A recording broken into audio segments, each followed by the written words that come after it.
The similarities between Noah's Ark and Manu boat, native global flood stories are documented as history or legend in almost every region of Earth. It is possible that these flood myths of each culture are actually based on real catastrophic event that occurred at some point in the past history of the world, and each culture has passed the take of this flood incident down through the generations.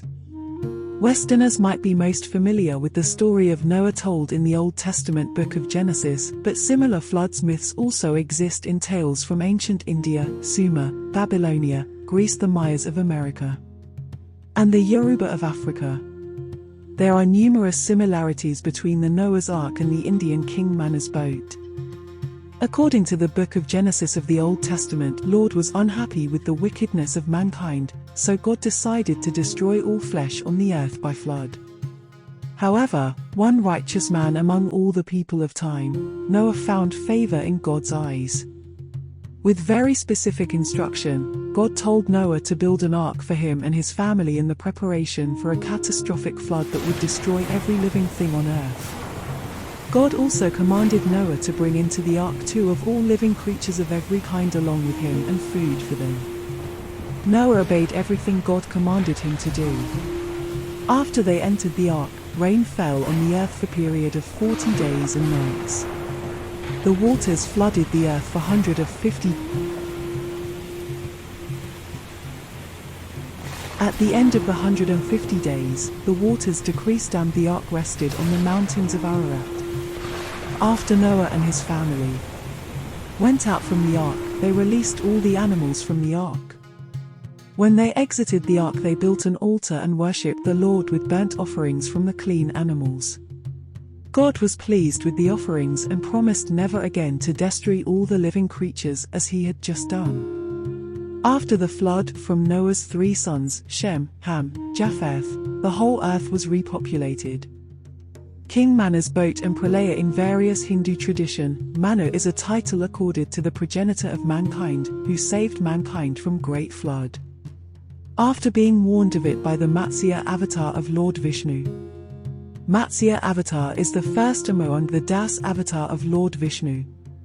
Manu was the king of Dravida, South India, or you can say king of Kumari Kodam before the great flood. He was a righteous man, who sought truth. Because Manu was absolutely honest, he was also known as Satyavata, one with the oath of truth.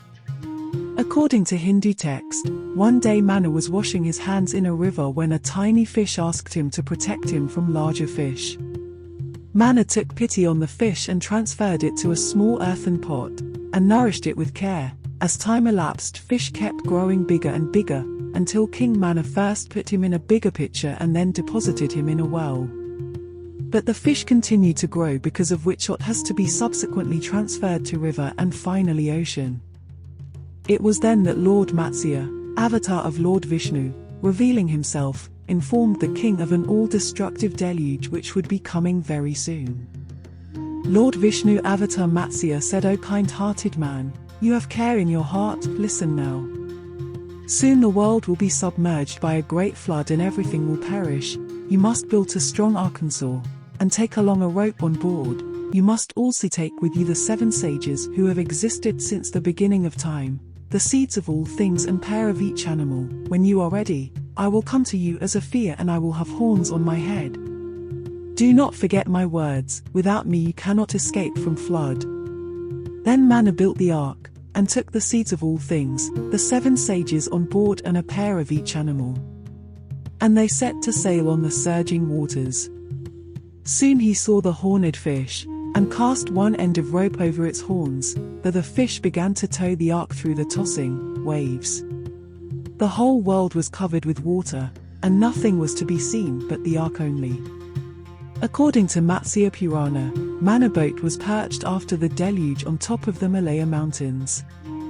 These mountains are believed to be located in North India near Manoli. The word Manoli is regarded as the changed name Pf Manu Alaya, which literally means the abode of Manu. Manoli is often referred to as the Valley of Gods. An ancient temple dedicated to Manu is situated in the old township of Manali. The town ranges from 1800 m to 2000 m.